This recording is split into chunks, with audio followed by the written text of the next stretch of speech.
இங்கே 19ஆம் வசனத்தில் அவர் என்ன சொல்லுகிறார்னா, விசுவாசிகளுக்குள்ள ஒரு வல்லமை செயல்படுது.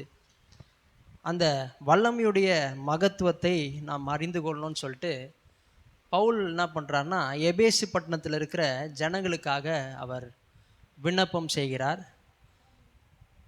அந்த மகத்துவம் என்னதுன்னா, நம்மளுக்கு இந்த விசுவாசிகளுக்குள்ள இருக்கிற வல்லமையுடைய மகத்துவம் என்னதுன்னா, கிறிஸ்துவை மரித்தோரிலிருந்து எழுப்பின வல்லமை இன்றைக்கு விசுவாசிகளுக்குள்ள செயல்படுகிறது.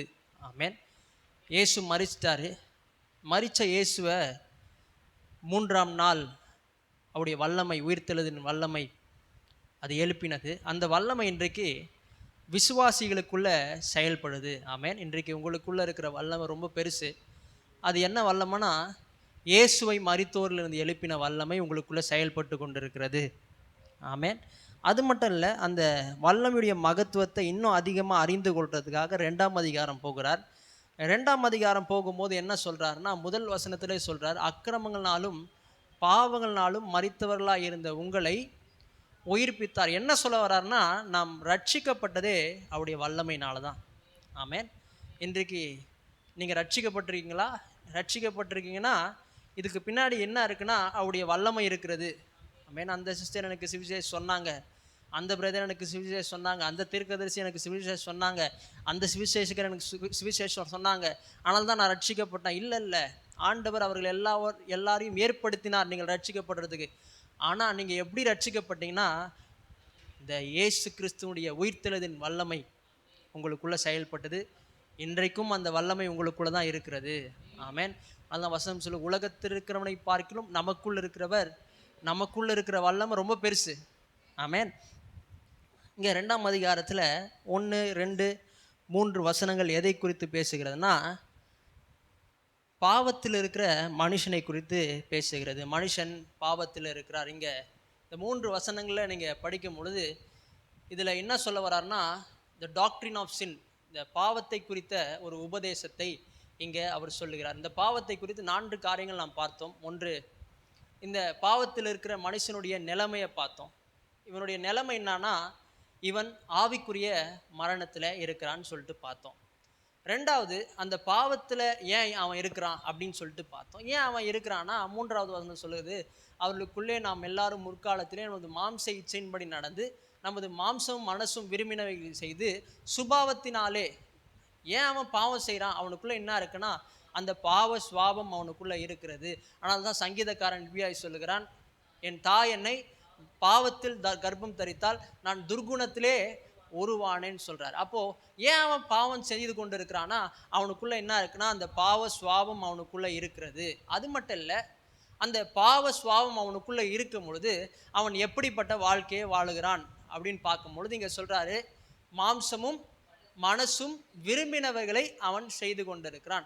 அந்த பாவ சுவாபம் இருக்கும்போது அவன் என்ன பண்ணானா, மாம்சமும் மனசும் விரும்பினவைகளை அவன் செய்கிறான். அது மட்டும் இல்லை, தேவன் இந்த பாவத்தை குறித்து எப்படி பார்க்கிறார், இந்த பாவ மனிதர்களை தேவன் எப்படி பார்க்கிறார்னா, ரொம்ப கோபத்தோடு பார்க்கிறார். வசனம் சொல்லுகிறது, அவர்கள் கோபாக்கினையின் பிள்ளைகளாய் இருந்தார்கள். அப்போ தேவனுடைய கோபாக்கினை யார் மேல இருந்துச்சுன்னா, இந்த எல்லா மனிதர்கள் மேலே யார் என்ன இருந்துச்சுன்னா, தேவனுடைய கோபாக்கினை இருந்தது. ஆனால் 4ஆம் வசனத்தில் என்ன சொல்றாருன்னா, தேவனோ இரக்கத்தில் ஐஸ்வர்யம் உள்ளவராய் நம்மில் அன்பு கூர்ந்து தம்முடைய மிகுந்த அன்பினாலே அக்கிரமங்களில் மரித்தவர்களாய் இருந்த நம்மை கிறிஸ்துவோடு கூட அவர் உயிர்ப்பித்தார். ஆமென். பாருங்க, இதெல்லாம் இருந்துச்சு, தேவனுடைய கோபாக்கினேன்னு நம்ம மேலே இருந்துச்சு. ஆனால் என்ன பண்ணுறாருன்னா, நாம் இயேசு கிறிஸ்துவை ஏற்றுக்கொண்டவனே நம்ம என்ன ஆயிட்டோம்னா, உயிர்ப்பிக்கப்பட்டு விட்டோம். 4லிருந்து 7 வசனங்கள் எதை குறித்து பேசுகிறதுனா, ரட்சிப்பை குறித்து இங்கே அவர் பேசுகிறார். இந்த 7வது வசனம் எங்கே வரணும்னா, 6வது வசனத்தில் வரணும். 6வது வசனம் எங்கே போனோம்னா, 7வது வசனத்துக்கு போக வேண்டும். ஆனால் தமிழில் என்ன பண்ணியிருக்கிறாங்கன்னா, தவறாக போட்டிருக்கிறாங்க. அப்போ அடுத்த 3 வசனங்கள் எதை குறித்து பேசுகிறதுனா, ரட்சிப்பை குறித்து பேசுகிறது.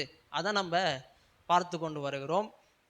அது மட்டும் இல்லை, ரட்சிப்பை குறித்து பேசும் பொழுது பவுல் இன்னொரு உபதேசத்தை கொண்டு வருகிறார். என்ன உபதேசம்னா, யூனியன் வித் கிரைஸ்டை கொண்டு வருகிறார். யூனியன் வித் கிரைஸ்ட்னு சொல்லும் போது கிறிஸ்துவோடு நாம் இணைக்கப்பட்டிருக்கிறோம், கிறிஸ்துவோடு நாம் சேர்க்கப்பட்டிருக்கிறோம், கிறிஸ்துவோடு நாம் ஒன்றாக்கப்பட்டிருக்கிறோம் என்கிற ஒரு உபதேசத்தை அவர் இங்கே வெளிப்படுத்துகிறார். ஆமென். இன்றைக்கு நீங்களும் கிறிஸ்துவும் எப்படி இருக்கிறீங்க? ஒன்றா இருக்கிறீங்க. அதான் நம்ம கடந்த செய்தியில் நாம் பார்த்தோம். எப்படி ஒன்றாக இருக்கிறோமா? எப்படி செடியும் கொடியும் எப்படி ஒன்றா இருக்கோ, செடியும் கொடியும் தனியாக இல்லை, செடியும் கொடியும் எப்படி இருக்குன்னா ஒன்றா இருக்குது. செடி தனியாக இருந்து கொடி தனியாக இருந்து பார்த்துருக்கீங்களா? அப்படிலாம் இல்லை பாருங்கள், ரெண்டும் ஒன்றா இருக்குது. அதே போல் கிறிஸ்துவும் நீங்களும் எப்படி இருக்கிறீங்கன்னா ரொம்ப ஒன்றா இருக்கிறீங்க. ஆமென். அதே போல் தலையும் சரீரமும் சொல்கிறாரு. தலையும் சரீரமும் எப்படி இருக்குன்னா ஒன்றா இருக்குது. கடைக்கு போகும்போது சரீரத்தோடு மட்டமாக போகிறீங்க, சரீரத்தோடு மட்டும் போனீங்கன்னா கடைக்காரன் பயந்து ஓடுருவான். நாம் சரீரத்தோடு மட்டும் போல தலையோடு போகிறோம். ஆமென். அதே போல் நீங்களும் கிறிஸ்துவும் ஒன்றாக இருக்கிறீர்கள். ஆமென். ஏதோ மெக்கானிக்கல் ஃபார்மில் ஆண்டவர் உங்களை இணைக்கலை கிறிஸ்துவோடு. இந்த டயர் பஞ்சர் ஆயிடுச்சுன்னா டயர் கட்டி வேறு டயரை போட்டுடலாம். அப்படி ஆண்டவர் உங்களை கிறிஸ்துவோடு இணைக்கவில்லை. நீங்கள் எப்படி கிறிஸ்துவோடு இணைக்கப்பட்டிருக்கீங்கன்னா ஒரு உயிருள்ள விதத்தில் நீங்கள் இணைக்கப்பட்டிருக்கிறீர்கள். ஆமென். இந்த விரலும் இந்த உள்ளங்கையும் ஏதோ நெட்டு வச்சு கட்டின மாதிரி இருக்கா? அப்படிலாம் இல்லை பாருங்கள். நெட்டு வச்சு கட்டியிருந்தாங்கன்னா கொஞ்ச நாளில் இந்த விரல் தனியாக வந்துடும். ஆனால் அப்படி இல்லை பாருங்கள், எப்படி இருக்குன்னா உயிருள்ள விதத்தில் ஒன்றா இருக்கிறது. ஆமென். ஆர்கானிக்காக இருக்குது. அதே போல் நீங்களும் கிறிஸ்துவும் அப்படிப்பட்ட ஒரு நிலைமையில் இருக்கிறீங்க, ஒன்றா இருக்கிறீங்க. உன்னை தொடுகிறவன் என் கண்மணியை தொடுகிறான்னு சொல்கிறார். அப்போ கிறிஸ்துவும் நீங்களும் எப்படி இருக்கீங்கன்னா ஒன்றா இருக்கிறீங்க. அது மட்டும் இல்லை, இந்த கிறிஸ்துவும் நீங்களும் ஒன்றாக இருக்கிறத இன்னொரு காரியத்தை வைத்து நான் சொன்னேன். என்னன்னா, புருஷனும் மனைவி எப்படி ஒன்றாக ஒரே சரீரமாக இருக்கிறார்களோ அதே போல் நீங்களும் கிறிஸ்துவும் எப்படி இருக்கீங்கன்னா ஒரே சரீரமாக இருக்கிறீர்கள். ஆமென். இது ஆவிக்குரிய ரீதியில் இது நடந்திருக்கிறது. ஆமென். அப்போது இதான் நாம் பார்த்தோம். இதில் 3 காரியங்கள் சொல்கிறார், 3 காரியங்கள் சொல்லுகிறார். 3 காரியங்களில் ஒரு காரியங்கள் கடந்த செய்தியில் பார்த்தோம். இங்கே 5வது வசனத்தை பார்க்கும்போது நம்மை கிறிஸ்துவோடு கூட உயிர்ப்பித்தார். அதை நாம் பார்த்தோம். உயிர்ப்பித்தார்னா என்னதுன்னு பார்த்தோம். குவிக்கண்டஸ். ஏதோ ரட்சிக்கப்படும் போது ஏதோ நம்மளுக்கு உறுப்புகள்லாம் மாறல பாருங்கள், கருப்பாக இருந்தோம் வெள்ளையாக மாறிட்டோம், அது கிடையாது பாருங்கள் ரட்சிப்பு. ரட்சிக்கப்படும் போது என்ன ஆயிடுச்சுன்னா ஒரு ஜீவனின் ஆவியின் பிரமாணம் நம்மளுக்குள்ளே வேலை செய்ய ஆரம்பித்தது. ஆமென். உயிர்ப்பித்தார் சொல்லும் போது அதான் சொல்ல வரார். அதை நம்ம கடந்த செய்தியில் பார்த்தோம். அது மட்டும் இல்லை, இங்கே இன்னொரு காரியத்தையும் சொல்கிறார். 7வது வசனத்தில் சொல்கிறார், அவரோடு கூட எழுப்பி. யாரோடு கூட? கிறிஸ்துவோடு கூட எழுப்பி. அது மட்டும் இல்லை, உன்னதங்களிலே கிறிஸ்துவோடு கூட உட்காரவும் செய்தார். 4வது வசனம் சொல்கிறார், நம்மை கிறிஸ்துவோடு கூட உயிர்ப்பித்தார். 7வது வசனத்தை சொல்கிறார், கிறிஸ்துவோடு கூட எழுப்பி உன்னதங்களிலே கிறிஸ்துவோடு கூட உட்காரவும் செய்தார். அப்போது ரட்சிப்புன்னு வரும்போது கிறிஸ்து இல்லாமல் நமக்கு ரட்சிப்பே கிடையாது. நம்மை அவரோடு கூட எழுப்பி அந்த காரியத்தை நாம் இன்றைக்கு பார்க்க போகிறோம். raised us up together with Christ. இந்த அவரோடு கூட எழுப்பின்னு சொல்லும் போது என்ன சொல்ல வர்றாருன்னா, இயேசு மரித்தார். மரித்து இயேசு என்ன ஆயிட்டார்னா 3ஆம் நாள் அவர் உயிரோடு எழுந்தார். அவருக்கு என்ன நடந்துச்சுன்னா ஒரு சரீரப்பிரகாரமான ஒரு உயிர்த்தெழுதல் நடந்தது. பிதாவாகிய தேவன் அவர் எழுப்பிவிட்டார். எப்படி எழுப்பினார்னா சரீரப்பிரகாரமாக எழுப்பினார். அதே போல நாம் ரட்சிக்கப்படும் போது ஏதோ சரீரப்பிரகாரமாக எழுப்பப்படவில்லை. எப்படி எழுப்பப்பட்டிருக்குன்னா ஆவிக்குரிய பிரகாரமாக நம்மை அவரோடு கூட எழுப்பிவிட்டார். ஆமென். ஹல்லேலூயா. சரி, 2வது இதோடைய அர்த்தம் பார்த்தோம். 2வது, எப்படி நம்முடைய ரட்சிப்பு கிறிஸ்துவுடைய மரணத்துக்கு ஒப்பாய் இருக்கிறது. How our salvation is comparable to Christ's death. எப்படி அந்த கிறிஸ்துவுடைய மரணத்துக்கு ஒப்பாய் இருக்கிறதுன்னு பார்க்க போகிறோம். இங்கே இயேசு என்ன பண்ணுறாருன்னா மரித்தார். இயேசு மரித்து அவர் என்ன பண்ணிட்டாங்கன்னா, மரித்தவனை என்ன பண்ணிட்டாங்க, இயேசுவை அவரை என்ன பண்ணிட்டாங்கன்னா கல்லறையில் அடைச்சிட்டாங்க. கல்லறையில் 3 நாள் அவர் கல்லறையில் இருந்தார். 3வது நாள் அந்த கிறிஸ்துவை பிதாவாகிய தேவன் என்ன பண்ணிட்டார்னா எழுப்பி விட்டார். இப்போது அவர் செத்தவர் அல்ல, இப்போ உயிரோடு எழுஞ்சிட்டார். அது மட்டும் இல்லை, இப்போ 40 நாள் என்ன பண்ணுறாருன்னா சீஷர்களுக்கு காணப்பட்டார். அதே போல தான் ரட்சிப்புன்னு சொல்லும் போது நாமும் ஆவிக்குரிய மரணத்தில் இருந்தோம், அதாவது கல்லறையில் இருந்தோம். ஆனால் எப்போ நாம் ரட்சிக்கப்பட்டோமோ அன்றைக்கு பிதாவாகிய தேவன் நம்மை கிறிஸ்துவோடு கூட எழுப்பியிருக்கிறார். ஆமே.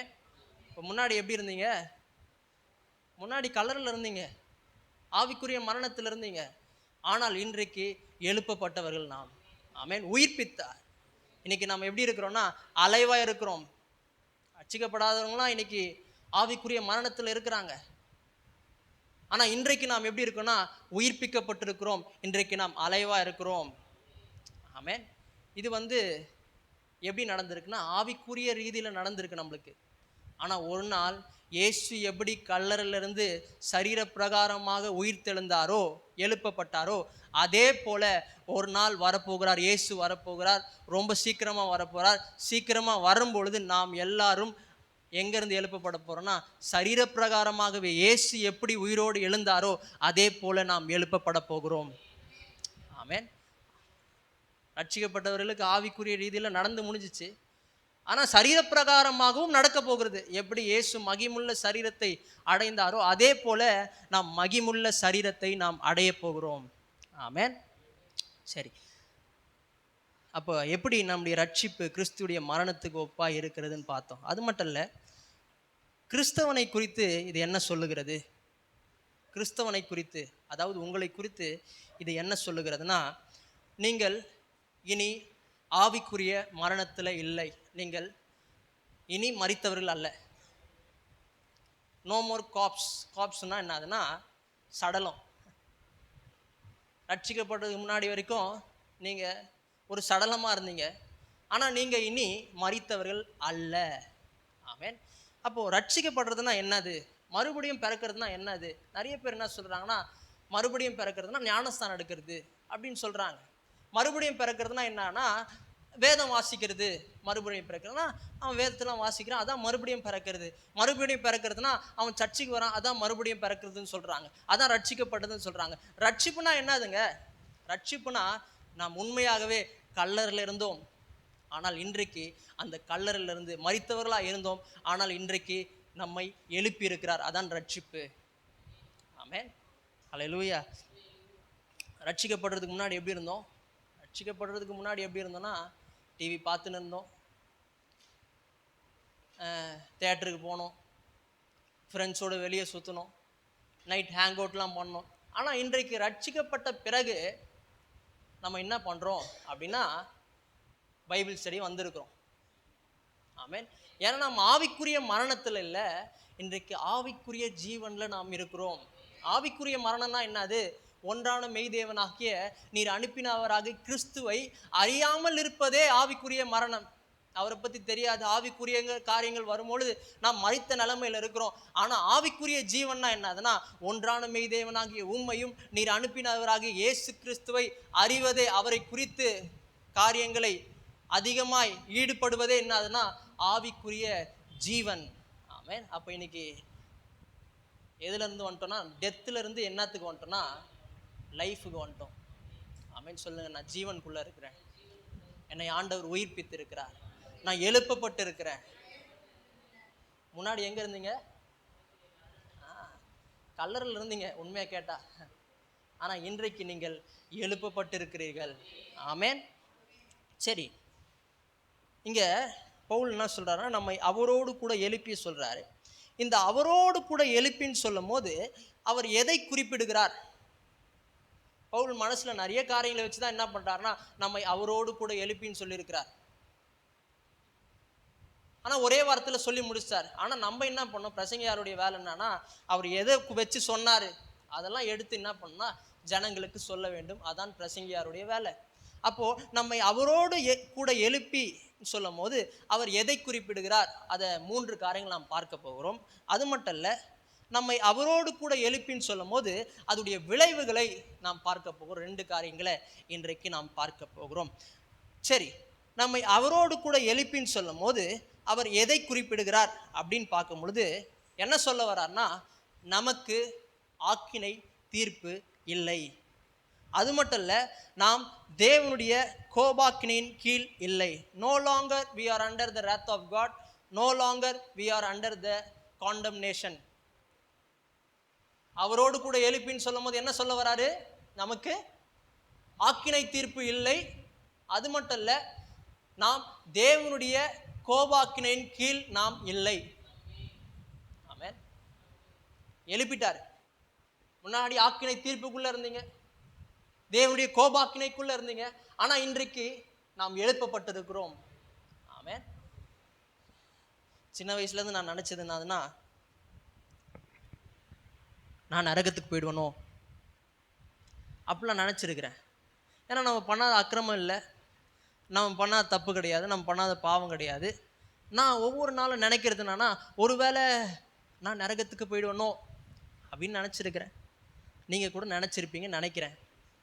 மூஞ்ச பிரைட்டாக வச்சுருக்கிறதால நினைக்கல நான் சொல்ல முடியாது.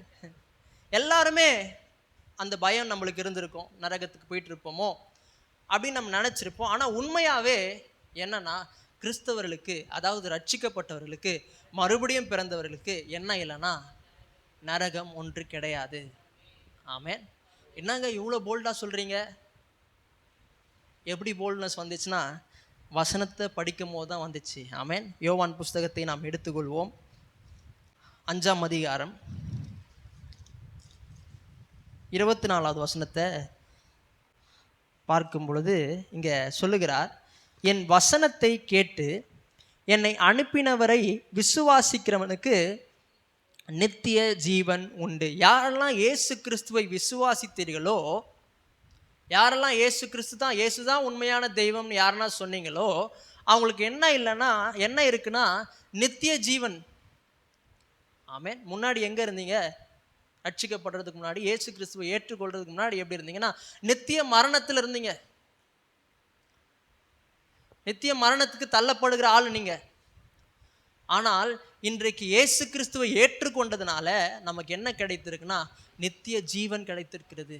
நாம் மரணத்தில் தள்ளப்பட போறது இல்லை, நாம் நித்திய ஜீவனுக்குள்ள தள்ளப்பட போகிறோம். இன்னைக்கு ரட்சிக்கப்படாதவங்க நித்திய மரணத்துக்குள்ள தள்ளப்பட போறாங்க, அவங்களுக்கு வாய்ப்பே கிடையாது. ஆனால் ஆண்டவராகிய இயேசு கிறிஸ்துவை ஏற்றுக்கொண்டிருந்தாங்கன்னா அவங்களுக்கு என்ன கிடைக்கும்னா நித்திய ஜீவன் கிடைக்கும். அது மட்டும் இல்லை, இங்கே இன்னொரு காரியத்தையும் சொல்றார், அவன் ஆக்கினை தீர்ப்புக்கு உட்படாமல்.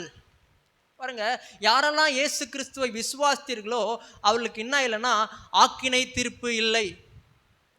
ஆமென். எல்லாரும் ஒரு நாள் எங்க போய் நிற்க போறோம்னா டே ஆஃப் ஜட்ஜ்மெண்ட், தீர்ப்பு நாளில் நாம் நிற்க போகிறோம். ஆனால் யாரெல்லாம் இயேசு கிறிஸ்துவை ஏற்றுக்கொண்டார்களோ, யாரெல்லாம் இயேசு கிறிஸ்துவை ஏற்றுக்கொள்ளையோ அவங்க ஆக்கினை தீர்ப்புக்கு உட்படுவாங்க. பிதாவாகிய தேவன் என்ன பண்ண போறான்னா அவங்கள ஆக்கினை தீர்க்கப்பட போகிறார், தீர்க்க பண்ண போகிறார். அவங்க நித்திய நரகத்தில் தள்ளப்பட போறாங்க. ஆனால் நாம், அதாவது இயேசு கிறிஸ்துவை விசுவாசித்த நாம் ஆக்கினை தீர்ப்புக்கு உட்பட மாட்டோம். இயேசு என்ன பண்ண போறாருன்னா நம்மளை எங்கே தள்ள போகிறாருன்னா பரலோகத்தில் தள்ளிவிட போகிறார். யாரெல்லாம் இயேசு கிறிஸ்துவை ஏற்றுக்கொள்ளையோ அவங்க எங்கே தள்ளப்பட போகிறாங்கன்னா நரகத்தில் தள்ளப்பட போகிறாங்க. யாரெல்லாம் இயேசு கிறிஸ்துவை சொந்த ரட்சகராக ஏற்றுக்கொண்டிருக்கிறார்களோ அவங்கள என்ன பண்ண போகிறோன்னா பரலோகத்தில் புஷ் பண்ண போகிறாரு. ஆமென். இதுதாங்க பெரிய சந்தோஷம். அப்போது நமக்கு என்ன இல்லைன்னா ஆக்கினை தீர்ப்பு கிடையாது. ஏன்னா நாம் ஆண்டவராக இயேசு கிறிஸ்துவை நாம் ஏற்றுக்கொண்டிருக்கிறோம். நம்மை அவரோடு கூட எழுப்பின்னு சொல்லும் போது இந்த ஆக்கினை தீர்ப்பிலிருந்து நம்ம எழுப்பி விட்டார். ஆமென். அது மட்டும் இல்லை, இன்னொரு வசனத்துக்கு போனால் ரோமர் புஸ்தகம் 4ஆம் அதிகாரம் 25வது வசனத்தை பாருங்க. அவர் நம்முடைய பாவங்களுக்காக ஒப்பு கொடுக்கப்பட்டும். யார் நம்முடைய பாவங்களுக்காக ஒப்பு கொடுக்கப்பட்டார்? இயேசு நம்முடைய பாவங்களுக்காக, அவருடைய பாவங்களுக்காக ஒப்பு கொடுக்கல. இயேசு பாவம் செஞ்சாரா? இயேசு பாவத்தை பார்க்காத சுத்த கண்ணர், அவர் பாவம்லாம் செய்யல. அவர் எதுக்காக ஒப்பு கொடுக்கப்பட்டார்னா நம்முடைய பாவங்களுக்காக ஒப்பு கொடுக்கப்பட்டார். பாவம் செஞ்சீங்களா? ஆமாம், எல்லாரும் பாவம் செய்தோம். வசனம் சொல்லுது எல்லாம் பாவம் செய்து தேவ மகிமையற்றவர்களாகி. அப்போ எல்லா பாவம் செஞ்சிருக்கிறோம். அந்த பாவங்களுக்காக இயேசு கிறிஸ்து ஒப்பு கொடுக்கப்பட்டார். அது மட்டும் இல்லை, நாம் நீதிமான்களாக்கப்படுவதற்காக எழுப்பப்பட்டும் இருக்கிறார். பிதாவாகிய தேவன் இயேசுவை ஒரு ஒரு ஜாபை கொடுத்து அமிச்சாரு, ஒரு வேலையை கொடுத்து அமிச்சாரு இயேசுவை. எதற்காக அமிச்சார்? இந்த மொத்த மனுக்குலத்துடைய பாவங்களை நீ சுமக்க வேண்டும். அதற்காகவே என்ன பண்றாருன்னா, இந்த உலகத்துக்கு இயேசுவை என்ன பண்றாருன்னா பிதாவாகிய தேவன் அனுப்பினார். இயேசுவை அனுப்பிச்சது நோக்கம் என்ன? அற்புதம் செய்யறதுக்கா, இல்லை கூடர்களை சொஸ்தமாக்குறதுக்கா, இல்லை மரித்தவர்களை உயிரோடு எழுப்புறதுக்கா? இதற்காக இயேசுவை அனுப்பவில்லை பிதாவாகிய தேவன். பிதாவாகிய தேவன் இயேசுவை இந்த உலகத்துக்கு எதற்காக அனுப்பினார்னா, நம்முடைய பாவங்களுக்காக ஒப்பு கொடுக்கும்படும்படி இயேசுவை அனுப்பினார். இன்றைக்கு இயேசு என்ன பண்ணிட்டார்னா, நம்முடைய பாவங்களை சுமந்தார். ஆமென். நம்முடைய எல்லாருடைய பாவங்களையும் இயேசு சுமந்ததுனால இங்கே சொல்றார், நாம் நீதிமான்களாக்கப்படுவதற்காக எழுப்பப்பட்டும் இருக்கிறார். பாருங்க, நம்முடைய பாவங்களை அவர் முழுமையாய் சுமந்து தீர்த்ததுனால பாதி விட்டுல, நாளைக்கு செய்கிற பாவத்தை அப்படி விட்டுல, எல்லாருடைய பாவங்களுக்காக, எல்லா பாவங்களுக்காக இயேசு என்ன பண்ணிட்டார்னா முழுமையாய் அவர் என்ன ஆயிட்டார்னா ஒப்பு கொடுக்கப்பட்டார். இன்னைக்கு பிதாவாகிய தேவன் அன்னைக்கு என்ன நினைச்சாருன்னா, நான் சாட்டிஸ்ஃபை ஆயிட்டேன். அவர் திருப்தி ஆயிட்டார். திருப்தி ஆனதுக்கு அப்புறம் என்ன பண்ணிட்டார்னா இயேசுவை அவர் எழுப்பி விட்டார். ஆமென். ஒப்பு கொடுக்கப்பட்டார். அப்புறம் இயேசு என்ன ஆயிட்டார்னா எழுப்பப்பட்டும் இருக்கிறார். 5வது வசனத்தை பார்த்தீங்கன்னா 1வது வசனத்துல பாருங்க, எவ்விதமாக அவர் ஒப்பு கொடுக்கப்பட்டார் நம்முடைய பாவங்களுக்காக. அது மட்டும் இல்லை, எழுப்பப்பட்டதினால இவ்விதமாக நாம் விசுவாசத்தினாலே நீதிமான்களாக்கப்படுகிறபடியால் நம்முடைய கர்த்தராகிய இயேசு கிறிஸ்துவின் மூலியமாய் தேவனிடத்திலே சமாதானத்தை பெற்று இருக்கிறோம். இயேசு கிறிஸ்துவின் மூலியமாய் நம்முடைய பாவங்கள் எப்படி மன்னிக்கப்பட்டது, எப்படி நாம் நீதிமான்களாக்கப்பட்டிருக்கிறோம்னா இயேசு கிறிஸ்துவின் மூலியமாய். அப்படிதானே சொல்றாரு? இல்லை ஒயிட் சாரி கட்டுகிறது மூலியமாய் சொன்னாரா? நிறைய பேர் சொல்றாங்க, நாங்கள் தான் ஒயிட் சாரி கட்டிருக்கோம், நாங்கள் தான் பரலோகம் போக போகிறோம். இங்கே அப்படி சொல்ல. இல்லை நகையெல்லாம் அவுத்ததுனாலன்னு சொல்கிறாரா? நகையை அவுத்ததின் மூலியமாய் சொல்லியிருக்கிறாரா? இல்லை சபையில் செருப்பு போடாமல் இருக்கிறதுனால சொல்லியிருக்கிறாரா? அதெல்லாம் சொல்ல. பாருங்க என்ன சொல்றாருன்னா, இயேசு கிறிஸ்துவின் மூலியமாய் தேவனிடத்திலே சமாதானத்தை நாம் பெற்று இருக்கிறோம். முன்னாடி தேவனுடைய கோபாக்கினை நம்மேல் இருந்தது, ஆனால் இன்றைக்கு தேவனுடைய சமாதானம் நம்மேல் வந்திருக்கிறது. ஆமென். ஆனால் நீங்க ஆக்கினை தீர்ப்புக்கு உட்பட மாட்டீங்க. ஆமென். தேவனுடைய கோபம் உங்கள் மேல இல்லை. ஆமென். சின்ன வயசுல இருந்து எனக்கு அப்படிதான், நரகத்துக்கு போயிடுவணும். ஏன்னா மெசேஜ் கேட்டதெல்லாம் அப்படிதான். இப்போ என் அக்கா இருக்காங்க, தேவோ இருக்காங்க. தேவோ என்னை அடிக்குதுன்னா நான் என்ன சொல்லுவேன்னா, என்னை அடிச்சல, நீ எங்கே போகிற, நரகத்துக்கு போயிடுவேன்னு சொல்லுவேன். இப்போ நான் அவளை அடிச்சேன்னா அவன் என்ன தெரியுமா சொல்லுவா, என்னை அடிச்சல, நீ என்ன பண்ண போற, நரக. ஏன்னா இது உள்ளே போயிடுச்சு. எங்கே பார்த்தாலும் கேட்டு நரகத்துக்கு போயிடுவேன், பாவம் செஞ்சா நான் நரகத்துக்கு போயிடுவேன் கேட்டு எங்களுக்குள்ளே போயிடுச்சு. பாருங்க, இது இல்லாத தொலைக்காட்சியில் வேற போடுறாங்களா. சர்ச்சிலே பாதி சேர்ல ஜனங்க உட்காந்துட்டு இருக்கிறாங்க, பாதி சேர்ல இருக்கிற ஜனங்க காணோம். பாருங்க, இது எங்கே நடக்குதுன்னா சர்ச்சிலே நடக்குது. அப்போ அந்த விடப்பட்டவர்கள், கைவிடப்பட்டவர்கள் நம்ம ஒருத்தன் நினச்சிக்கினா அப்படி. ஆனால் இன்றைக்கு நான் புரிந்து கொண்டேன், ரட்சிக்கப்பட்ட எனக்கு நரகம் ஒன்று கிடையாது, நான் பரலோகத்துக்குரியவன். ஆமென். அதனால் ஃபாதர் எழுதிட்டார், பரலோகம்தான் என் பேச்சு. முன்னாடி பேச்சு எப்படி இருந்துச்சுன்னா நரகம் பேச்சு இருந்துச்சு. ஆனால் இப்போ எனக்கு என்ன பேச்சுன்னா, பரலோகத்துக்கு மட்டும்தான் நான் போக போகிறேன். ஆமென். இன்றைக்கு அந்த ரட்சிப்பின் நிச்சயம் இன்னைக்கு எல்லாருக்குள்ளேயும் வர வேண்டும். அதான் பவுலுடைய ஆசை. அவர் எழுப்பிட்டார்னு சொல்லும் போது, நம்மை அவரோடு கூட எழுப்பிட்டார்னு சொல்லும் போது எதை மனசில் வச்சு எழுதுறாருன்னா, நமக்கு ஆக்கினை தீர்ப்பு இல்லை, நாம் தேவனுடைய கோபாக்கினை கீழே இல்லை, அந்த கோபாக்கினையிலிருந்து நாம் எழுப்பப்பட்டு இருக்கிறோம். ஆமென். ரோமர் 8ஆம் அதிகாரம் 1வது வசனம் பாருங்க. ஆனபடியால் கிறிஸ்து இயேசுவுக்குட்பட்டவர்களாய் இருந்து மாம்சத்தின்படி நடவாமல் ஆவின்படி நடக்கிறவர்களுக்கு ஆக்கினை தீர்ப்பு இல்லை. மாம்சத்தின்படி நடவாமல்னா என்னது? ஒழுக்கமாக நடக்கிறதா அதை சொல்ல வராரா? ஆவின்படி நடக்கிறதுனா பரிசுத்தமாக நடக்கிறத சொல்ல வராரா? இல்லை, அதை சொல்ல வரல. மாம்சத்தின்படி நடக்கிறவர்கள் சொல்லும் போது எதை சொல்லுகிறார்னா, ரட்சிக்கப்பட்டவனையும் ரட்சிக்கப்படாதவனையும் குறித்து இங்கே சொல்லுகிறார். ரட்சிக்கப்பட்டவன் எப்படி நடக்கிறானா ஆவியின்படி நடக்கிறவன், ரட்சிக்கப்படாதவன் எப்படி நடக்கிறானா மாம்சத்தின்படி நடக்கிறவன். இதை ஃபுல்லாக அதிகாரத்தை படித்து பார்த்தீங்கன்னா உங்களுக்கு விளங்கிடும். இது யாரை குறித்து சொல்கிறான்னா, ரட்சிக்கப்பட்டவனுக்கும் ரட்சிக்கப்படாதவனுக்கும் குறித்து அவர் சொல்லுகிறார். அப்போ ஆவியின்படி நடக்கிறவர்களுக்கு என்ன இல்லைன்னா ஆக்கினை தீர்ப்பு இல்லை. என்ன சொல்ல வர்றாருன்னா, ரட்சிக்கப்பட்டவனுக்கு கிறிஸ்தவர்களுக்கு என்ன இல்லைன்னா ஆக்கினை தீர்ப்பு இல்லை. they are no more under the condemnation. அவர்கள் ஆக்கினை தீர்ப்புக்கு அவர்கள் உட்பட மாட்டார்கள். ஆமென் சொல்லுங்க. எனக்கு நரகம் கிடையாது, பரலோகம் மட்டும்தான். இதை மட்டும் மனசுல வச்சிருந்தீங்கன்னா போதும், அற்புதமா வாழ முடியும். ஆமென். நீங்க பவுல் எபேசு பட்டணத்தில் இருக்கிற ஜனங்களுக்கு அவங்க பிரச்சனை மாறணும் அப்படின்லாம் ஜெபிக்கல. அவங்களுக்கு வீடு கட்டப்படணும் அதெல்லாம் ஜெபிக்கல. பாருங்க, அவங்க கடன் பிரச்சனை மாறணும் அதுக்கெல்லாம் ஜெபிக்கல. என்ன ஜெபிக்கிறாருன்னா, பிரகாசமுள்ள மனக்கண்களை தாங்கன்னு சொல்லிட்டு ஜெபிச்சுட்டு தான் சொல்றாரு, நம்மை அவரோடு கூட எழுப்பி விட்டார். இந்த சத்தியம் ஜனங்களுக்கு தெரிஞ்சாலே போதும், அவர்கள் வெற்றியுள்ள வாழ்க்கையை வாழுவார்கள். ஆமென். அது மட்டும் இல்லை, ரெண்டாவது, நம்மை அவரோடு கூட எழுப்பின்னு சொல்லும் போது அவர் எதை குறிப்பிடுகிறார்னா, நாம் இனி நியாயப்பிரமாணத்துக்கு கீழே நாம் இல்லை. Amen. No more under law. ரோமர் புஸ்தகத்தை நாம் எடுப்போம். ரோமர் புஸ்தகம் 6ஆம் அதிகாரம் 14வது வசனத்தை நாம் வாசிக்கிறேன்.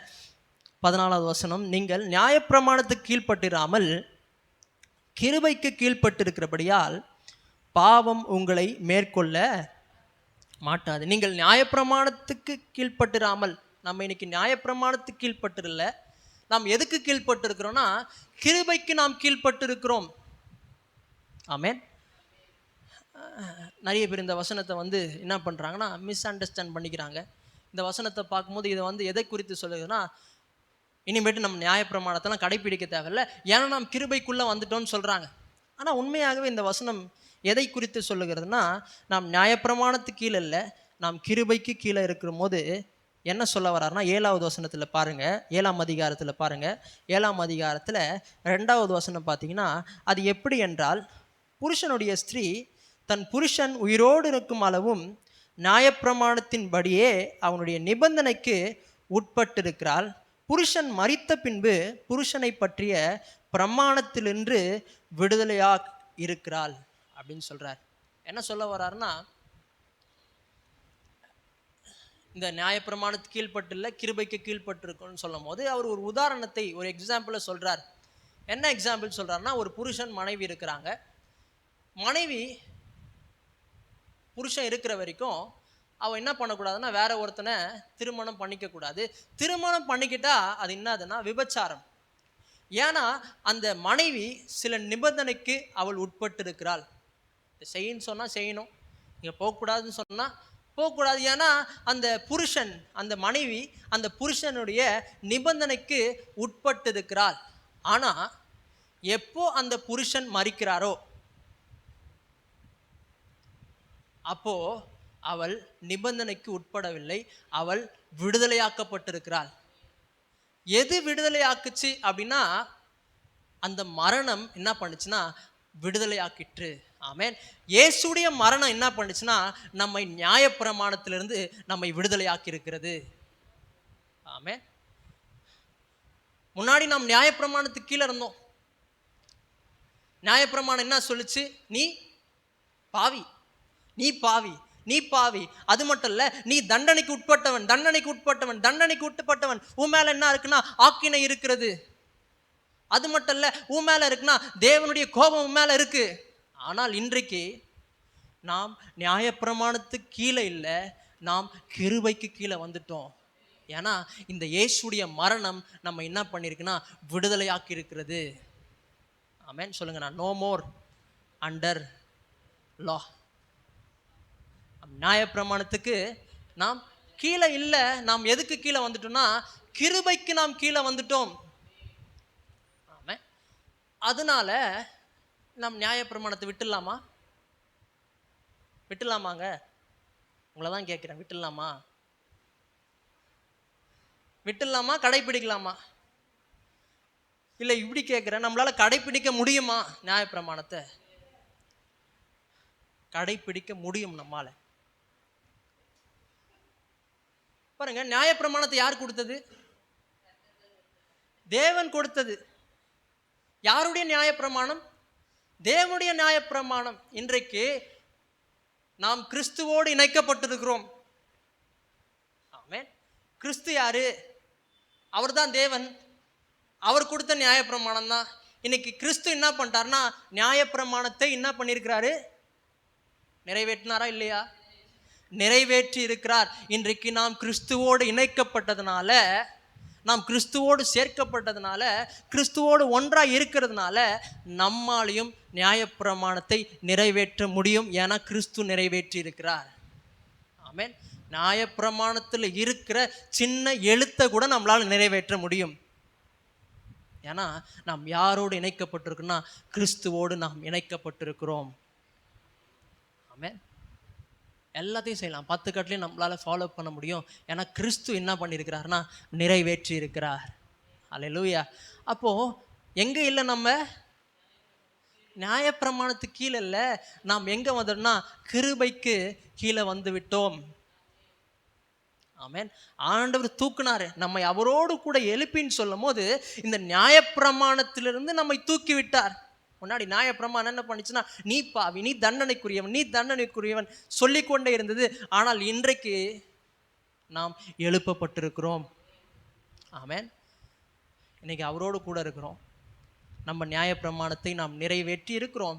ஏன்னா கிறிஸ்து நிறைவேற்றி இருக்கிறார். கிறிஸ்துவோடு நாம் இணைக்கப்பட்டதுனால நானும் நியாயப்பிரமாணத்தை நிறைவேற்றி இருக்கிறேன். என் மேலே தண்டனை இல்லை, நான் பாவி இல்லை, நாம் நீதிமான்கள். ஆமென். மூன்றாவது, நம்மை அவரோடு கூட எழுப்பின்னு சொல்லும் போது எதை குறிப்பிடுகிறான்னு சொன்னால், நாம் பாவத்துக்கு மரித்திருக்கிறோம். அதாவது முன்னாடி எப்படி இருந்தோம்னா பாவத்தில் மரித்திருந்தோம். ஆனால் இப்போ பாவத்துக்கு மரித்து கிடக்கிறோம். முன்னாடி டெட் இன் சின், இப்போ dead to sin. Dead sin, dead sin. முன்னாடி இன் இருந்துச்சு, இப்போ டு வந்துடுச்சு. முன்னாடி பாவத்தில் மரித்து கிடந்தோம். பாவத்தில் மரித்திருந்தோம் போது எந்நேரமும் பாவம் செஞ்சுட்டே இருந்தோம். பிசாசு நம்மளை பாவம் செய்ய அவன் தூண்டி கொண்டே இருந்தான், பாவம் செஞ்சிட்டோம். ஆனால் இப்போ நாம் பாவத்துக்கு மரித்திருக்கிறோம். அது என்ன சொல்ல வரேன்னா பிசாசு நம்மளை தொட முடியாது, பாவம் நம்மளை தொட முடியாது. ஆமே. நம்ம முன்னாடி எப்படி இருந்தோம்? ரட்சிக்கப்பட்டதுக்கு முன்னாடி பாவத்தில் மரித்திருந்தோம். ஆனால் இப்போ அவர் நம்மை அவரோடு கூட எழுப்பினதுனால, தூக்குனதுனால நாம் பாவத்துக்கு மரித்து கிடக்கிறோம். அல்லேலூயா. இந்த பாவத்துக்கு மரித்து கிடக்கிறதுனா ஒரு உதாரணம் சொல்கிறேன். பாஸ்டர் சாம்பி செல்லதுரை இந்த உதாரணத்தை சொன்னார். அவர் என்ன பண்ணியிருக்கிறாருன்னா, அவரும் அவங்க அம்மாவை என்ன பண்ணியிருக்கிறாங்கன்னா, ஒரு அடக்க ஆராதனைக்கு போயிருக்கிறாங்க. கல்லறைக்கு அவங்க போயிருக்கிறாங்க. கொஞ்சம் சீக்கிரம் போயிட்டாங்க, கொஞ்சம் ஏர்லியாக போயிட்டாங்க. ஏர்லியாக போகும்போது பார்த்தீங்கன்னா ஒரு லேடி வந்தாங்களாம். லேடி வந்து அவங்க ஒரு வேறு கல்லறை அவங்க பார்க்க வந்திருக்கிறாங்க. பார்க்க வரும்போது அவங்க என்ன பண்ணியிருக்கிறாங்க, அந்த கல்லறையில் என்ன பண்ணுவாங்க, கேண்டில்லாம் ஏற்றி கொளுத்திருக்கிறாங்க. அதுக்கப்புறம் டக்குன்னு அந்த லேடி என்ன பண்ணாங்கன்னா சிகரெட் எடுத்து டக்கு டக்குன்னு என்ன பண்ணாங்கன்னா கொளுத்தி கொளுத்தி கொளுத்தி கொளுத்தி என்ன பண்ணாங்கன்னா அந்த கல்லறை மேலே போட்டாங்களாம். அப்போது சாம்பி செல்லதுரை கேட்டாரா, என்னம்மா சிகரெட்லாம் போடுறாங்க அப்படின்னு கேட்டாராம். அப்படி கேட்கும்போது அவங்க அம்மா சொல்லியிருக்கிறாங்க, இல்லைப்பா அவர் சாகிறதுக்கு முன்னாடி அவருக்கு என்ன பிடிச்சிருக்குன்னா சிகரெட் ரொம்ப பிடிச்சிருக்கும், ஆனாலும் என்ன பண்ணுறாங்கன்னா சிகரெட்டை கொளுத்தி போடுறாங்க அப்படின்னு சொன்னார். அப்போது சாம்பி செல்லதுரை கேட்டிருக்காரு, அம்மா அவர் உயிரோடு இருக்கும் போதே அவர் ஒரு நாளில் எத்தனை சிகரெட் தான் அடிச்சிருப்பார்? ஒரு சிகரெட் தான் அடிச்சிருப்பார். ஆனால் இப்போ செத்துட்டாரேம்மா, செத்ததுக்கப்புறம் இவரால் வந்து அடிக்க முடியுமா அப்படின்னு கேட்டாராங்க. பாருங்க என்ன சொல்ல வரேன்னா, நாம் பாவத்துக்கு செத்து கிடக்கிறோம், பாவம் நம்மை தொட முடியாது. ஆமென். இப்படி சொல்றேன், நாம் பாவம் செய்யாமல் இருக்க முடியும். நான் இப்படி சொல்ல, பாவமே நம்மளால செய்ய முடியாதுன்னு சொல்ல. என்ன சொல்ல வரேன்னா, நம்மால பாவம் செய்யாமல் இருக்க முடியும். ஒரு வசனத்துக்கு போலாம். யாக்கோபு 1ஆம் அதிகாரம் 14ஆம் வசனம் பாருங்க. இன்னைக்கு நிறைய பேர் கேள்வி என்னன்னா, ரட்சிக்கப்பட்டவன் ஏன் பாவம் செய்கிறான், ஏன் அவன் பாவம் செய்கிறான்னு சொல்லிட்டு கேட்குறாங்க. இதை என்ன சொல்லிடுறாங்கன்னா, பிசாசு காரணமாக சொல்லிடுறாங்க. என்ன பண்ணுதுன்னா, பிசாசு தான் அவனை பாவம் செய்ய வச்சுச்சு அப்படின்னு சொல்லிடுறாங்க. ஆனால் பிசாசு நம்மளை தொட முடியாது. ரட்சிக்கப்படுறதுக்கு முன்னாடி பிசாசு நம்மளை தொட்டு இருக்கலாம், பிசாசு நம்மளை பாவம் செய்ய வச்சிருக்கலாம். ஆனால் ரட்சிக்கப்பட்ட பிறகு பிசாசு நம்ம மேலே அதிகாரம் கிடையாது. வசனம் சொல்கிறது, எபேசியர் 1ஆம் அதிகாரம் 2ஆம் அதிகாரம் 2வது வசனத்தில் பார்த்தீங்கன்னா, முக்காலத்திலே நமது இவ்வுலக வழக்கத்துக்கு ஏற்றபடியாகவும் இப்பொழுது கிரியை செய்கிற ஆகாயத்து அதிகார பிரபுவாகிய ஆவிக்கேற்றபடியாகவும் நடந்து கொண்டீர்கள். எப்போனா, ரட்சிக்கப்படுறதுக்கு முன்னாடி. ரட்சிக்கப்படுறதுக்கு முன்னாடி பிசாசு நம்மை நடத்தி கொண்டிருந்தான். பிசாசு தான் என்ன பண்ணா, பாவம் செய்ய வச்சான். ஆனா ரட்சிக்கப்பட்ட பிறகு நாம் எழுப்பப்பட்டவர்கள். இப்போ பிசாசுக்கு நம்ம மேல அதிகாரம் கிடையாது. முன்னாடி பிசாசு பிடிச்சி வச்சிருந்தான் பாருங்க பாவம் செய்யறதுக்கு, நம்ம கையை பிடிச்சி வச்சிருந்தான். ஆனா இன்றைக்கு, அதாவது ரட்சிக்கப்பட்ட பிறகு பிதாவாகிய தேவன் என்ன பண்ணிட்டார்னா, நம்மளை தூக்கி விட்டார். தூக்கி விட்டதுனால பிசாசு நம்மளை தொட முடியாது. சொல்றாங்க, நான் பாவம் செஞ்சுட்டேன் பிரதர், ரட்சிக்கப்பட்ட பிறகு நான் பாவம் செஞ்சுட்டேன் பிரதர், பிசாசு தான் என்ன பண்ணிட்டான்னா பாவம் செய்ய வச்சுட்டான் பிரதர் அப்படின்னு சொல்றாங்க. ஆனால் பிசாசு நம்மை எதுவுமே செய்ய முடியாது, பிசாசு நம்மை தொட முடியாது. ஏன்னா நாம் ரட்சிக்கப்பட்டிருக்கிறோம். அப்போ நம்ம ஏன் பாவம் செஞ்சிடறோம்னா, இங்கே சொல்றாரு, அவன் தன் தன் சுய இச்சையினாலே இழுக்கப்பட்டு சிக்குண்டு சோதிக்கப்படுகிறான். பாருங்க, ஏன் நம்ம பாவம் செய்யறோம்னா பிசாச காரணம் கிடையாது, பிசாசு நம்மளை தொட முடியாது. ஏன் நம்ம பாவம் செஞ்சிடறோம்னா, ஆசைப்படுறோம், ஆசைப்பட்டு என்ன பண்ணுறோம்னா பாவம் செஞ்சிடறோம். எங்கள் மேம் இப்படியா சொல்லுவாங்க, என்ன சொல்லுவாங்கன்னா, கொழுப்பு. ஏன் பாவம் செய்கிறேன்னா, அவன் சொல்லுவாங்க கொழுப்பெடுத்து ஆடுறான் அப்படி சொல்லுவாங்க. உண்மைதான். பாருங்க, நாம் ஏன் பாவம் செஞ்சிடறோம்னா பிசாசு மேலே காரணம் போடக்கூடாது, பிசாசு நம்மளை தொடவே முடியாது. ஏன் நம்ம பாவம் செய்கிறோன்னா, ஆசைப்படுறோம், ஆசைப்பட்டு நாம் பாவம் செஞ்சிடறோம். அந்த பாசு செஞ்சாருங்க, நான் செய்யக்கூடாதா? அந்த மூத்த விசுவாசி செஞ்சிருக்கிறாங்க, நான் செய்யக்கூடாதா? அவங்களே இப்படி இருக்கிறாங்க, நான் இப்படி இருக்கக்கூடாதா? பாருங்க, இது என்னன்னா பிசாசு மேலே பழியை போடக்கூடாது. யாரு காரணம்னா, நீங்க தான் பாவத்துக்கு காரணம். ஏன்னா நம்ம இன்றைக்கு பாவத்துக்கு மரித்து கிடக்கிறோம். ஆமென். நம்ம அவரோடு கூட எழுப்பின்னு சொல்லும் போது பாவத்துக்கு மரித்து கிடக்கிறோம். பாவம் நம்மளை தொட முடியாது, பிசாசு நம்மளை தொடவே முடியாது. இன்றைக்கு ஆண்டவர் கிறிஸ்துக்குள்ள இருக்கிற யாரையும் பிசாசு தொட முடியாது. அப்படி நீங்க பாவம் செய்றீங்கன்னா, அது நீங்க உங்க ஆசைப்பட்டு என்ன பண்றீங்கன்னா பாவம் செஞ்சிடறீங்க. இந்த வார்த்தையை விட மறக்கவே கூடாது. என்ன வார்த்தை? அது உள்ள போய் ஸ்டோர் ஆயிடணும். யார் மேலே பிசாசு கூட பழி போடக்கூடாது. நம்ம என்ன ஆடுறோம்னா, எப்படி ஆடுறோம்னா அது மாதிரி ஆடுறோம். சரி, அப்போ 3 காரியங்கள் பார்த்தோம். நம்ம அவரோடு கூட எழுப்பின்னு சொல்லும் போது ஒன்று என்ன ஆகுதுன்னா, நமக்கு ஆக்கினை தீர்ப்பு இல்லை, நாம் தேவனுடைய கோபாக்கினை கீழ் நாம் இல்லை. 2வது, நம்ம அவரோடு கூட எழுப்பின்னு சொல்லும் போது நாம் நியாயப்பிரமாணத்துக்கு உட்பட்டவர் அல்ல, நாம் கிருபைக்கு உட்பட்டவர்கள். அது மட்டும் இல்லை, நம்ம அவரோடு கூட எழுப்பின்னு சொல்லும் போது என்ன சொல்ல வர்றாருன்னா, நாம் பாவத்துக்கு மரித்து கிடக்கிறோம். முன்னாடி பாவத்தில் மரித்து கிடக்கும், ஆனால் இன்றைக்கு பாவத்துக்கு மரித்து கிடக்கிறோம். ஆமென். அது மட்டும் இல்லை, நம்மை அவரோடு கூட எழுப்பின்னு சொல்லும் போது அதோடைய விளைவுகளை நாம் பார்த்து முடிக்க போகிறோம். முன்னாடி நெகட்டிவ் திங்ஸை பார்த்தோம், பிற்போக்கான காரியங்களை பார்த்தோம். இப்போது முற்போக்கான காரியங்களை நாம் பார்க்க போகிறோம், பாசிட்டிவ் திங்ஸை நாம் பார்க்க போகிறோம். முதலாவது, நம்மை அவரோடு கூட எழுப்பின்னு சொல்லும் போது அதோடைய விளைவுகள் என்னன்னா, நாம் தேவனுக்கென்று பிழைத்திருக்கிறோம். முன்னாடி ரோமர் புஸ்தகம் சொல்லுகிறது, ரோமர் புஸ்தகம் 6ஆம் அதிகாரம் 11வது வசனம் பாருங்க. இங்கே அப்படியே நீங்களும் உங்களை பாவத்துக்கு மரித்தவர்களாகவும் நம்முடைய கர்த்தராகிய இயேசு கிறிஸ்துவுக்குள் தேவனுக்கென்று பிழைத்திருக்கிறவர்களாகவும் எண்ணிக்கொள்ளுங்கள். முன்னாடி எப்படி இருந்தோம்னா, பாவத்துக்கு பிழைத்திருந்தோம், பாவத்துக்கென்று பிழைத்திருந்தோம். ஆனால் இன்றைக்கு தேவனுக்கென்று நாம் பிழைத்திருக்கிறோம். விளைவு என்னதுன்னா, நாம் தேவனுக்கென்று பிழைத்திருக்கிறோம். ஆமென். இந்த இன்றைக்கு நாம் எப்படி ஆயிட்டோம்னா, முன்னாடி பாவத்துக்கென்று பிழைத்திருந்தோம், பாவத்துக்கான காரியங்களுக்கு ரொம்ப அலைவா இருந்தோம், பாவம் செய்யறது ரொம்ப அத்துப்படி. எந்நேரமும் டிவி, எந்நேரமும் மூவி, எந்நேரமும் தேட்டரு, எந்நேரமும் சுத்துறது, எந்நேரமும் சிகரெட்டு, பாவத்துக்கான காரியங்களுக்கு பிழைத்திருந்தோம். ஆனால் இன்றைக்கு தேவனுக்கென்று நாம் பிழைத்திருக்கிறோம். ஆமென்.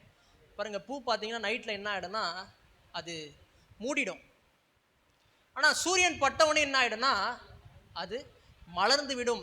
அது எப்படி ஆயிடுச்சுன்னா, முன்னாடி டெத்தாக இருந்துச்சு, ஆனால் இப்போ என்ன ஆயிடுச்சுன்னா அது அலைவாயிடுச்சு. ஆமென்.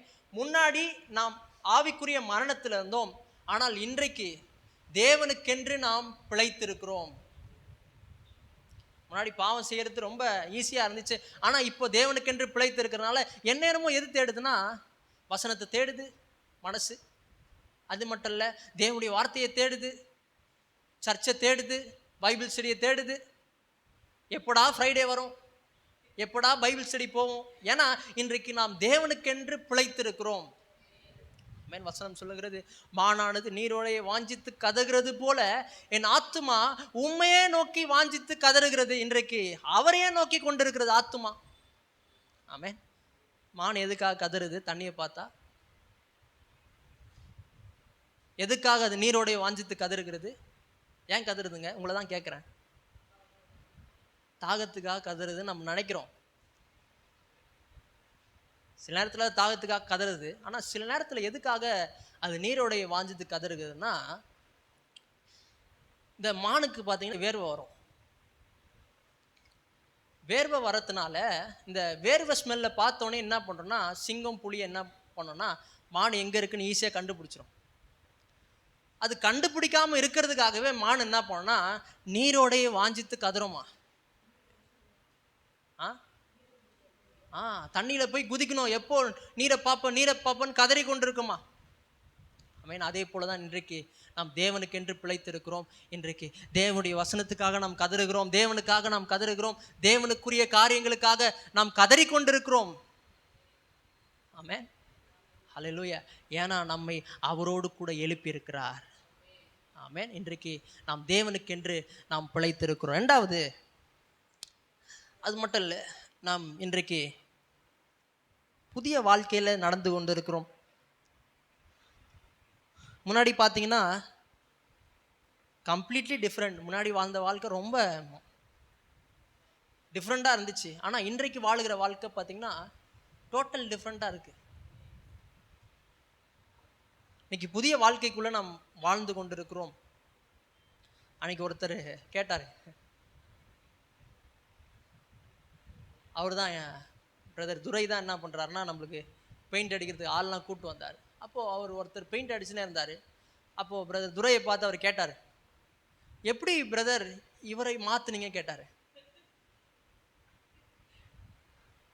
பாருங்க, முன்னாடி அவர் இருந்ததே வேற, ஆனால் இப்போ அவர் இருக்கிறது வேற.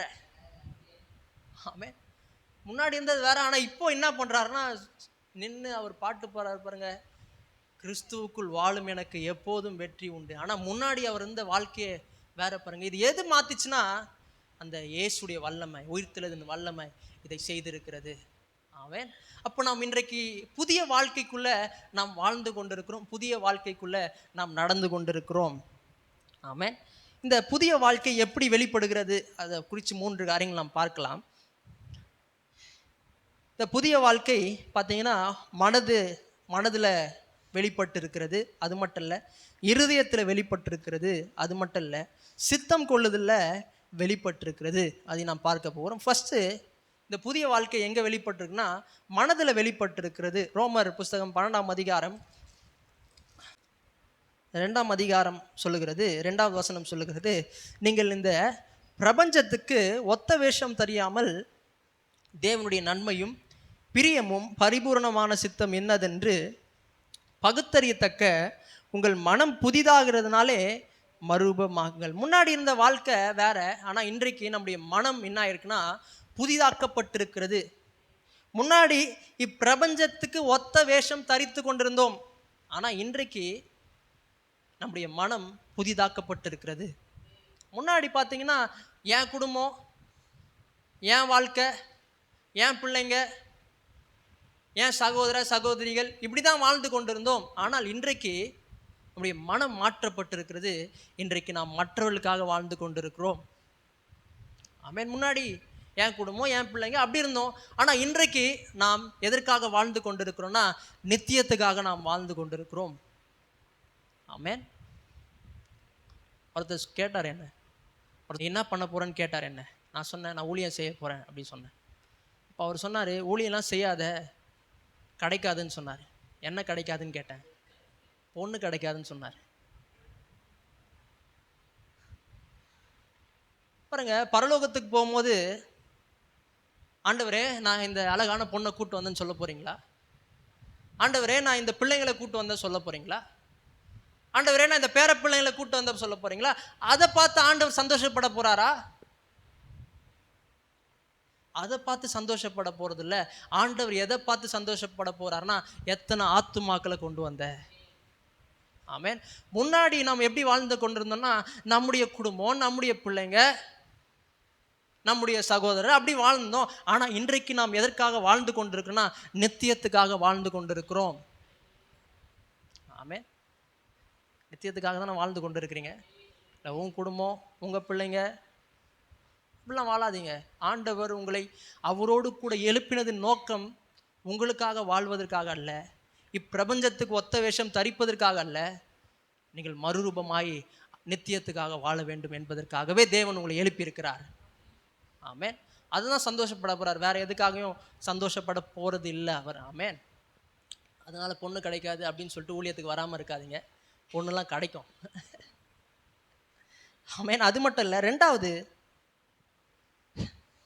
நம்முடைய இருதயம் மாற்றப்பட்டிருக்கிறது. முன்னாடி இருந்த இருதயம் வேற, ஆனால் இன்னைக்கு இருக்கிற இருதயம் வேற. முன்னாடி இருதயம் எதை வாஞ்சித்து கொண்டிருந்ததுன்னா பாவம் செய்யறதுக்காக இருதயம் ரொம்ப வாஞ்சித்து கொண்டிருந்தது, ரொம்ப ஆசைப்பட்டு கொண்டிருந்தது. ஆனால் இன்றைக்கு நம்முடைய இருதயம் மாற்றப்பட்டு இன்றைக்கு பரிசுத்தத்தை தேடி கொண்டிருக்கிறது. அது மட்டும் இல்லை, நம்முடைய இருதயம் ஜெபிப்பதை நாடிக்கொண்டிருக்கிறது. நம்முடைய இருதயம் நீதியை நாடிக்கொண்டிருக்கிறது. அது மட்டும் இல்லை, நம்முடைய இருதயம் வார்த்தையை தேடிக்கொண்டிருக்கிறது. ஏன்னா ஆண்டவர் இன்றைக்கு எழுப்பி விட்டார். ஆமென். நம்முடைய இருதயம் பரிசுத்தவான்களை நாடிக்கொண்டிருக்கிறது. பரிசுத்தவான்களா யாருங்க? பரிசுத்தவான்கள் யாரு? யோசிக்க கூடாது, நீங்க தான் பரிசுத்தவான்கள். பவுல் ஒரு இடத்துல எழுதுகிறார், பரிசுத்தவான்களுக்கு எழுதுகிறதாவது. அதை பார்க்கும்போது நான் பரிசுத்தவான் கிடையாது மூடி வச்சிடக்கூடாது. பரிசுத்தவான்கள் யாருன்னா நீங்க தான் பரிசுத்தவான்கள். ஆமென். நம்முடைய இருதயம் பரிசுத்தவான்கள் இருக்கிற இடத்தை நாடி தேடிக்கொண்டிருக்கிறது. பரிசுத்தவான்கள் எங்க இருக்கிறாங்க? சபையில் இருக்கிறாங்க. ஆமென். முன்னாடி அந்த அக்கா வீட்டுக்கு போகலாமா, ரோட்டில் போய் உட்காந்து அதை நாடிக்கொண்டிருந்தது. ஆனால் இன்றைக்கு பரிசுத்தவான்களை நாடிக்கொண்டிருக்கிறது, இருதயம் மாற்றப்பட்டிருக்கிறது. அதான் டியூஸ்டே பைபிள் ஸ்டடி வந்திருக்கிறீங்க. ஏன் வந்திருக்கிறீங்க?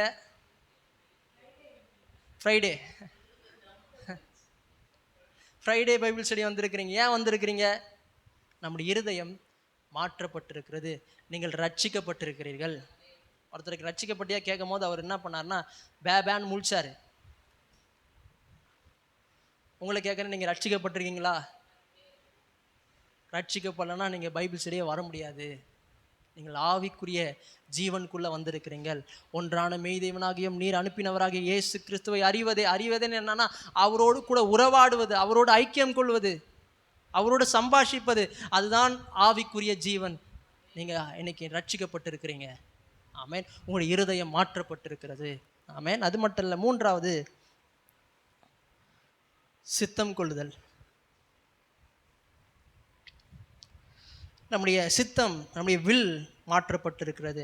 அவரோடு கூட எழுப்பின்னு சொல்லும் போது நம்முடைய சித்தத்தை அவர் மாற்றி இருக்கிறார். முன்னாடி நம்முடைய சித்தம்லாம் என்னதுன்னா வீடு வாங்கணும், காரு வாங்கணும், நகை சேர்த்து வைக்கணும், லேண்டை வாங்கணும், இதுதான் நம்முடைய சித்தம். ஆனால் இன்றைக்கு நம்முடைய சித்தம் என்னன்னா நித்தியத்துக்காக நாம் சித்தம் கொள்ளுகிறோம். ஆத்துமாக்களுக்காக நம்முடைய சித்தம் இருக்கிறது. இயேசு சொல்லுகிறார், என்ன சொல்றாருன்னா பரலோகத்திலே உம்முடைய சித்தம் செய்யப்படுகிறது போல பூமியிலும் செய்யப்படுவதாக. அவருடைய சித்தத்தை செய்வதே என்னுடைய போஜனம் சொல்றாரு. அப்போ இன்றைக்கு நம்முடைய சித்தம் என்னதுன்னா வீடு வாங்கணும், நகை வாங்கணும், காரு வாங்கணும், இது நம்முடைய சித்தம் அல்ல. நம்முடைய சித்தம் என்னன்னா அவருடைய நோக்கத்தை செய்வதே நம்முடைய சித்தமாக இருக்கிறது. எல்லார் கையிலையும் ஒரு பெரிய ஒரு இதுவை கொடுத்துருக்கிறார். அது என்னன்னா அவருடைய சித்தம். ஆமேன். இன்றைக்கு ஏதோ எழுப்பியிருக்கிறார் உங்களை, அவரோடு கூட எழுப்பினது நோக்கம் என்னது? நோக்கம் என்னன்னா அவருடைய சித்தம் நிறைவேற வேண்டும். ஆமேன். கிறிஸ்துவோடு இணைக்கப்பட்டதின் நோக்கம் என்னதுன்னா நீங்கள் அவருடைய சித்தத்தை செய்ய வேண்டும். அவர் தலையாக இருக்கிறாரு, அவர் மேலே போயிட்டாரு, உன்னதங்களில் அவர் உட்கார்ந்து கொண்டு இருக்கிறார். இன்றைக்கு அவருடைய சித்தம் செயல்படணும்னா யாரை வச்சு தான் செய்ய போகிறாருன்னா சரீரத்தை வைத்து தான் செய்ய போகிறார். ஆமேன். அப்போ சரீரம் யாரு? அவருடைய சித்தம் செய்யணும்னா நீங்கள் அவருக்கு ரொம்ப தேவை. ஆமேன். இன்றைக்கு நாம் அவருடைய சித்தத்தை செய்வோம். அநேக ஆத்துமாக்களை தேவனிடத்தில் நாம் கொண்டு போவோம். ஆனால் தான் நம்ம என்ன பண்ணியிருக்கிறார்னா உளையான சேற்றிலிருந்து நம்மை அவரோடு கூட எழுப்பியிருக்கிறார். ஆமேன். ஹல்லேலூயா. எல்லாரும் எழுந்து நிற்போம், நாம் ஜெபித்து நாம் முடிப்போம். தேவனை நோக்கி பார்ப்போம். கர்த்தர் நம்மளை மரித்தவர்களாக இருந்த நம்ம அவரோடு கூட உயிரோடு எழுப்பி இருக்கிறார். எல்லாரும் கண்களை மூடி தேவனை நோக்கி நன்றி செலுத்தலாம். ஒரு நாள் பாவத்திலையும் அக்கிரமத்திலையும் மரித்திருந்தோம். ஆனால் கர்த்தர் உயிரோடு எழும்பும் போது நம்மளையும் உயிரோடு எழுப்பியிருக்கிறார். இன்றைக்கி இயேசு மட்டும் மரிக்கலைன்னா நம்ம பாவத்தில் மறிந்திருப்போம், அக்கிரமத்தில் இருந்திருப்போம். இயேசு உயிரோடு எழுந்தார், நம்மளையும் உயிரோடு எழுப்பினார். நன்றி செலுத்துமா? நன்றி ஆண்டவரை, எம்மை உயர்த்துகிறோம் ஆண்டவரை, எம்மை துதிக்கிறோம் ஆண்டவரை, எம்மை ஸ்தோத்தரிக்கிறோம். நன்றி செலுத்துகிறோம். நம்ம ஆக்கணி கீழே இல்லை, நம்ம பரலோகத்துக்கு சொந்தக்கார கர்த்தர் மாற்றிருக்கிறார். நன்றி செலுத்துவோம். ஆண்டவரே, நாங்கள் ஆக்கினி கீழே இல்லை ஆண்டவரே. ஆண்டவரே, பரலோகத்துக்கு சொந்தக்காராக மாற்றிருக்கிறீங்க. நன்றி ஆண்டவரே, நன்றி ஆண்டவரே, நன்றி ஆண்டவரே, உம்மை உயர்த்துகிறோம். எல்லாரும் ஸ்தோத்திரம் பண்ணுவோம். அது மட்டும் இல்லை ஆண்டவரே, நாங்கள் ஆண்டவரே நியாயப்பிரமாணத்துக்கு கீழானவர்கள் இல்லை ஆண்டவரே. நாங்கள் கிருபைக்கு கீழ்ப்பட்டிருக்கிறபடியாக உம்மை துதிக்கிறோம், உம்மை ஸ்தோத்தரிக்கிறோம். நன்றி ஆண்டவரே, நன்றி ஆண்டவரே. அது மட்டும் இல்லை, நாங்கள் ஒரு நாள் பாவத்தில் மரித்தவர்களாக இருந்தோம் ஆண்டவரே. இன்றைக்கி பாவத்துக்கு நாங்கள் மரித்து இருக்கிறோம் ஆண்டவரே. ஆண்டவரே, பாவம் எங்களை மேற்கொள்ள முடியாது, அது கிட்ட வர முடியாது ஆண்டவரே. அப்பா உமக்கு ஸ்தோத்திரம், ஸ்லாக்கியங்களை கொடுத்ததுக்காக ஸ்தோத்திரம். நன்றி செலுத்துகிறோம், நன்றி செலுத்துகிறோம், நன்றி செலுத்துகிறோம் ஆண்டவரே. எம்மை உயர்த்துகிறோம் ஆண்டவரே. அது மட்டும் இல்லை ஆண்டவரே, எங்கள் ஆண்டவரே இந்த நாட்களில் எங்கள் மனசை நீங்கள் புதிதாக்கி இருக்கிறீங்க ஆண்டவரே. எங்கள் மனம் புதிதாக்குறதுனாலே ஆண்டவரே அப்பா இன்றைக்கி நாங்கள் உங்களை தேடிக்கொண்டிருக்கிறோம் ஆண்டவரே. ஒரு நாள் எங்கெங்கேயோ போனோம், ஆனால் இன்றைக்கி எங்கள் மனம் புதுசாக மாற்றிருக்கிறீங்க. அதனால் உங்கள் சமூகத்துக்கு வந்திருக்கிறோம்ப்பா ஆண்டவர். உங்கள் பிரசன்னத்தை நோக்கி வந்திருக்கிறோம்ப்பா ஆண்டவரே. எங்கள் இதயத்தில் ஆண்டவரே எப்பொழுதும் நீங்களே ஆண்டவரே, நீங்களே நிறைஞ்சிருக்க இருக்கிறீங்க. அதற்காக நன்றி ஆண்டவரே, நன்றி ஆண்டவரே, நன்றி ஆண்டவரே. உம்மை உயர்த்துகிறோம், உம்மை துதிக்கிறோம் ஆண்டவரே. ஒவ்வொரு நாளும் ஆண்டவரே உங்களுக்காக ஆண்டவரே எழும்பும்படியாய், ஆண்டவரே உங்கள் சித்தத்தை செய்யும்படியாய் எங்களை நாங்கள் விட்டு கொடுக்குறோம் ஆண்டவரே. உம்மை துதிக்கிறோம். எல்லார கரங்களை உயர்த்தி ஆண்டவரே உம்முடைய சித்தமே நாங்கள் செய்யும்படியாய் ஆண்டவரே. இயேசு சொன்னாரே, பிதாவின் சித்தத்தை செய்வதே என்னுடைய போஜனமாக இருக்குதுன்னு சொன்னாரே.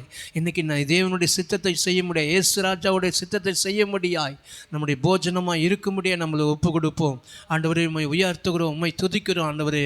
இந்த சத்தியங்களை எங்களுக்கு ஆண்டவரே பெற்று கொடுத்த மேலான கிருபைகளுக்காக நன்றி செலுத்துகிறோம் ஆண்டவரே. விசேஷமாக செய்தி கொடுத்த மகனை நாங்கள் ஆசீர்வதிக்கிறோம் ஆண்டவரே. இந்த செய்தி எங்களுக்கு ஆண்டவரே ஒவ்வொரு நாளும் ஆண்டவரே நாங்கள் அப்படியே ஆண்டவரே ஒவ்வொரு நாளும் இதை யோசித்து ஆண்டவரே அப்படியே நடக்கிறதுக்கு கர்த்தர் கிருபை பாராட்டும்படியாக நாங்கள் செபிக்கிறோம். வந்த ஒவ்வொருத்தரையும் ஆசீர்வதிக்கிறோம். கிருபையினால் மூடிக்கொள்ளுங்க.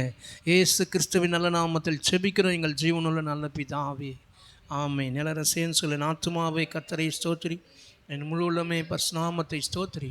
என் ஆத்துமாவே கர்த்தரை ஸ்தோத்திரி, கர்த்தர் செய்த சகல பாரை மறவாதே.